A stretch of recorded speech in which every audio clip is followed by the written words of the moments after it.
We're going to talk about two developmental periods in the human lifespan and the role that studying ancestral humans can have on us understanding better how to tend these particular periods of time. Here's the human lifespan. Let's take a look at it. The human lifespan is unique among all the primates. We experience something called extended neoteny. Neoteny is the delaying or slowing of physical development of an organism. All of the other 249 primate species reach full physical maturity by around age 6. That's significant. Other primates can hold on to their mothers, they can walk within just days of birth. However, human babies are completely dependent on others for a full year. And you can imagine the amount of intimacy and connection that emerges through this unique adaptation of neoteny. For those first 2 years, we grow deep connections to the other humans. But that's not all. We also receive a huge amount of cultural input. Humans literally emerge from the womb and then are met by a community of others who teach us through story and modeling and all the other ways that the human is engaged once they emerge into the world. This culture takes the place of instinct. It's literally fed to the human, whereas many other primates receive their knowledge of how to do things through instinct. Humans get it through culture. The key point here is that culture emerged in conjunction with and in response to physical changes in the human. Culture supported an entirely new kind of primate species, the human. It's a species that uses language to tell stories, to weave into its ecosystem, whether in the tundra, jungle, desert, or forest. This is a cultural process that is 1 million years old.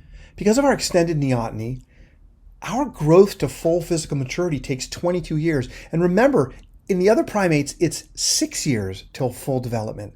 But in us, it's 22 years. That allows for an elaborate amount of cultural input. And for the human, there are two particularly vital moments for cultural input from the other humans. These two critical developmental periods are infancy and early adolescence. These are when cultural inputs are most sensitive and vital. Why early adolescence? Well, adolescents are at a developmental time of growth and change second only to infancy and velocity.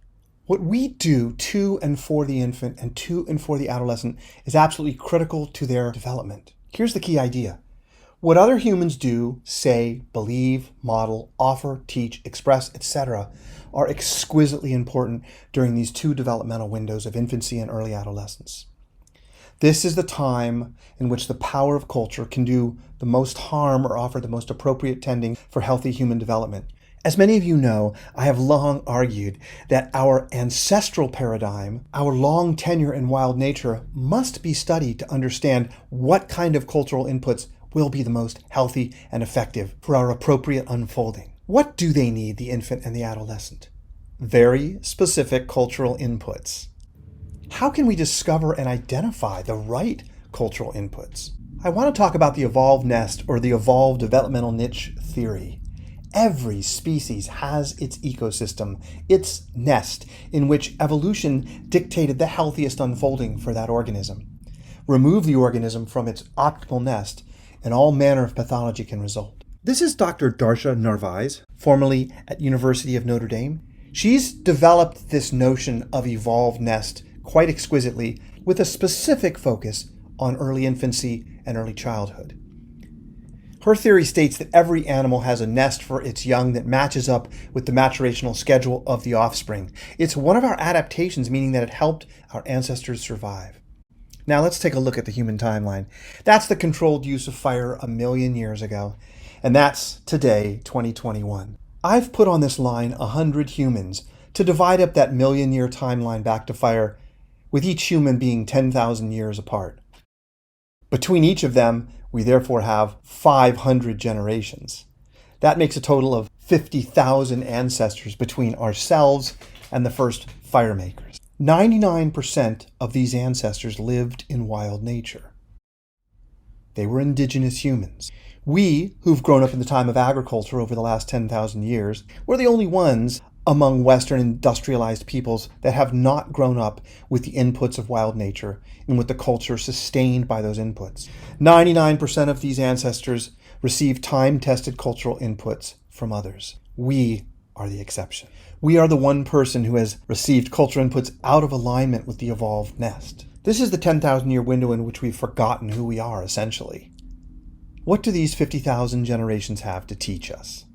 Well, this evolved optimal nest for young children has some very specific inputs: soothing perinatal experiences, on-request breastfeeding, positive moving touch, self-directed social play, multiple allo-mothers, meaning others who play the role of mother, nature connection, and responsive relationships. These are the findings of Dr. Darsha Narvaez and her colleagues. This is what we've discovered through the optimal nest theory. She also notes in this presentation that most practices are 30 to 40 million years old. It goes back to when our ancestors were a small, shrew-like, nocturnal, tree-dwelling omnivore. What happens when we ignore this evolved developmental process and acculturation? The evolved optimal nest for young children has a biological evolutionary precedent. It's been with us for a very long time. It's what the very young child expects. The cultural environmental inputs needed for healthy maturation are ancestral. Basically, we've rediscovered over the last 30 years that the best way to provide inputs to a young child that are going to support them emotionally, psychologically, and physically are to take on these attributes of ancestral or modern indigenous cultures, these cultural practices that we see in contemporary indigenous peoples. What is the evolved developmental niche for adolescence? As the second most significant developmental growth period, what do youth expect during this vital time in their lives from a biological and evolutionary perspective? If we have identified the cultural inputs for infants, can we also identify them for adolescents? Looking within indigenous ancestral contexts, we can expect that our youth at the transition from child to adult, these adolescents, will need a ritualized rite of passage into adulthood, which includes these elements of separation, ordeals, and return. They will also need a comprehensive cosmology or a worldview, one that is internally cohesive and helps them answer many of life's complex questions. This is what youth in indigenous cultures receive from the elders when they transition to adulthood through the rite of passage. They receive elements of a complex and comprehensive story. They also need a connected community of recently initiated peers and older adults with whom they feel a strong sense of belonging.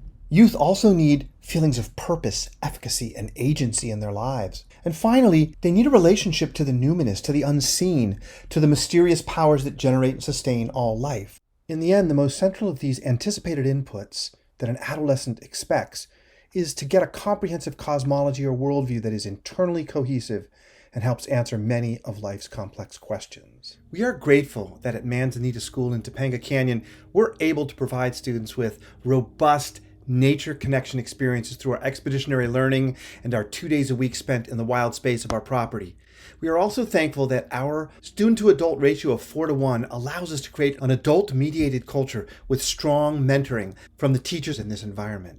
Our students at Manzanita thrive, as you can see from this clip of interviews with recent graduates. So one of the things I learned at Manzanita was to really do authentic reflections in my writing pieces and really put my 2 cents in it and what I care about. And I've carried that over to Warren Wilson and my professors and teachers, and academically that's proven to be really helpful in terms of the quality and the grade that I get there. With Manzanita, it was really just about learning and like how to gain the most information, which I just loved. A really big aspect was my literacy education at Manzanita. Having gone here for high school is something that has shaped who I am as a person. Manzanita prepares you to be present, and being present is extremely beneficial for college. Really learning how to listen to myself and listen to my heart and listen to what's inside has helped me so much. I've gained a sense of clarity of who I want to be as an individual. I think the other students are not as present because for them, it's just a grade. They just want to get through the day. They just want to get through the week. Right now, I feel so ahead than a lot of my peers at Puget Sound. People aren't finding those authentic, heartfelt outlets as much as they are other outlets which aren't necessarily supportive to their emotional being. How people deal with their stress is through drugs and alcohol, and I feel like that's a big thing. It's weird because I never have felt that urge. Like just going out in nature, like that was a good release for me. I was accepted into an ornithology class, and I was let in because one of my other professors vouched for me, saying that I'm a critical thinker, I have strong writing ability. I feel quite competent in my academic work. Walking around the chaparral can be risky. There's rattlesnakes, there's chemise that's really sharp and gnarly, and I think Manzanita's a risk, and healthy risk management is really important. And I think there's one risk you should take. It should be sending your kid to Manzanita because they'll be seen and they'll learn and they'll be more present. This is my home. This is my people. If you're fully committed to learning and to changing the way that you think about education, Manzanita would be the place for you.